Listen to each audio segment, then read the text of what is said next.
নমস্কার বন্ধুরা, আমি চলে এসেছি নতুন একটি ভিডিও নিয়ে। আপনারা দেখছেন চারকোণ ইউটিউব চ্যানেল। এই ভিডিওটি কোনো এডিট করা ভিডিও হবে না, এটা সরাসরি আমি আপলোড করব শর্ট ভিডিওতে।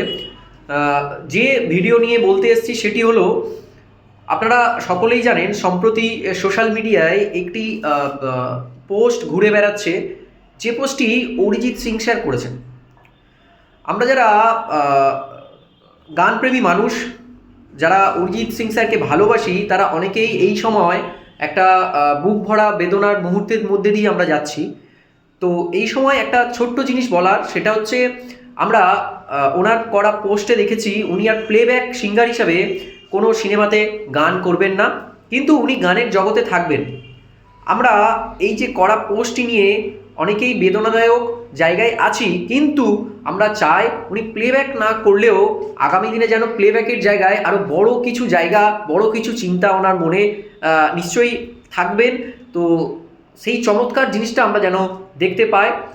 আর যারা যারা অরিজিৎ সিং স্যারকে ভালোবাসেন তারা অবশ্যই কমেন্ট করুন, কমেন্ট সেকশানে চ্যানেলটিকে সাবস্ক্রাইব করুন। আর একটা জিনিস, ভগবানের কাছে প্রার্থনা করুন যেন অরিজিৎ স্যার এই পোস্টটি ভুলভাবে করে ফেলে, বা আগামী কোনো কিছু যেন ওনার পক্ষে আরও বড় কিছু অ্যাচিভমেন্ট, বড় কিছু জায়গা বা নতুন কিছু ভাবতে চলেছে, তার জন্য এই পোস্টটি করে। এটাই ভগবানের কাছে প্রার্থনা করুন, এটিই যেন হয়। ধন্যবাদ, সকলে ভালো থাকবেন, সুস্থ থাকবেন।